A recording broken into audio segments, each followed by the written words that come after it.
Welcome to the shed again, and today I want to look at the account of Joseph in the Old Testament of the Bible. And I relate to Joseph in a number of ways. He was a man after God's heart, and that's at least been a passion of mine. I'm not saying I've achieved it, but it's definitely been a heart that God has put in me. And secondly, he was someone who went through trying and testing circumstances, but ultimately God fulfilled his word and brought what he said would happen to pass. And that is a great encouragement for us, especially in a time of difficulty, to know that A, God is for us and with us, B, that he will bring us through, and C, that he will fulfill his promises to us as we partner with him. Joseph was a man who, if you don't know his life story, was sent out by his father. His father gave him this beautiful kind of coat of many colours, as the famous musical says, and his brothers were jealous of him, and they sold him into slavery and pretended to the father that he had been killed. Joseph himself then went on and was sold, but each time he found favour in what he did. He honoured God, and he chose to follow God rather than get distracted with the things of the world around him. And many times he was forgotten about, and he was even falsely accused of adultery. And yet throughout all of this, Joseph kept a really incredible attitude, a good attitude. And the Bible really doesn't find any fault or criticism with him. Of course, he was a man like us, but it's very interesting. And in the life of Joseph, we find what's called a foreshadowing of the life of Jesus. So there were many similarities between the life of Joseph and what happened with Jesus. One example is that they were both rejected by their families. So Jesus was rejected in the main by the Jewish people, and Joseph was rejected by his brothers. Both men were men of complete integrity, who God spoke to clearly and then used. Both were falsely accused and suffered the consequences of those accusations. Both were thrown down to the lowest place, but raised up. And we know that Jesus is sat at the right hand of the Father today. Both were used by God to save his people and to save the other nations around. And we know that salvation, so being made right with Jesus, is available to each one of us if we say yes, because of the sacrifice that Jesus has already made. Both of them didn't choose to backbite or complain, but to simply fulfill what God had given them to do. And one day Joseph was reunited with his family. We find that in Genesis 45. And one day Jesus will be reunited with his church and with his people Israel as well. One day there will be a reuniting of the family. And so we need to know these things because they're great encouragements. And of course Joseph is not the only one. In the Old Testament we find foreshadowing of Jesus through the life of Abraham. And we find that, for example, in the account of Abraham going to sacrifice his son Isaac. Now many times we think that Isaac was this little baby, but those who are cleverer than me at these things have found that the age of Isaac when Abraham went to sacrifice him was very likely his early 30s. Again, it's a great parallel with Jesus, and both of course suffered with blood on their kind of clothing. Both Jesus and Isaac would have had that, and Abraham, and of course Joseph when he was thrown down into the pit and they pretended that he'd been killed. But back to the story of Abraham and Isaac, when a sacrifice replacement was found, it was a perfect and spotless ram, so male sort of sheep. And that's who Jesus was. We know that he was the sinless and perfect lamb, or in fact ram, of God. And there's great parallels with the story of Abraham sending the servant out to find a wife for Isaac, his son, and we find parallels between God the Father, the Son, the Holy Spirit, Israel, and the church as well. So when we start reading about the story of Joseph, we find the start of that in Genesis 37, and it goes through to about Genesis 45. But we also find in Psalm 105 that there is an account looking back over the history of Israel. And we read this in Psalm 105, verse 17 and 19, that God sent a man before them, Joseph, sold as a slave. They afflicted his feet with fetters. He himself was laid in irons, until the time that his word came to pass. The word of the Lord tested him. And I just wonder whether you've ever felt yourself in that situation where you feel and know that God has spoken something to you, and yet it hasn't happened. Very often, it can be quite the opposite, that God can speak something, and then it seems that everything that happens to us is almost the complete opposite of what God has spoken. And we are left scratching our head thinking, how on earth is this going to happen? Joseph himself was sold into slavery.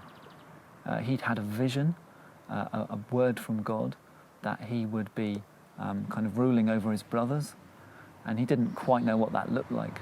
And sometimes when God speaks to us, we don't really quite know what that looks like in practice. But when God speaks, it's something we can hold on to. I remember when I was doing some youth work, and things were very difficult, and I wasn't really getting support from the church, and I was finding myself really on my own sometimes, and it was a battle. And a lady came up to me and she said, I feel like God said to say to you that it is worth it and it will be worth it. And that word was from God. And that word sustained me in youth work for many years because I knew that it was from God. And maybe you've had a word from God that you really know is from God. I've had various words since then where God has spoken, and some of these I'm waiting on. When I first became a Christian, I didn't really know anything about how God would speak to me or the Bible exactly. I had a history in the Bible but didn't fully understand it. And I didn't really know that God spoke in dreams or visions or any other ways. I just didn't know about it. And yet one night God spoke to me 3 things really clearly. And I wrote them down. And they were really amazingly fulfilled over the next few years as I got to speak and do big events for young people, do all kinds of musical stuff and stuff on stage. And God is still fulfilling those promises that he made. And God will fulfill the promises he makes to you, even in those times where it seems like they're taking quite a while. And Joseph went through some incredibly difficult things. He was accused falsely of adultery with a man called Potiphar's wife, and he eventually ran away from the situation. He physically ran from temptation. And that's a good lesson for all of us. And he said that he couldn't sin because how could he do this wicked thing against God? So his strength in fighting temptation was what God said, what God thought, and the impact it would have on God's heart, as well, of course, on himself and others. And he was put in prison as a result, and then he interpreted a dream for someone, and he was then forgotten about by that person. And I just wonder how many times we might feel that we've been forgotten about, perhaps forgotten about by others, perhaps forgotten about by even God. And we can feel these in our dark times. And I know what it's like to be forgotten.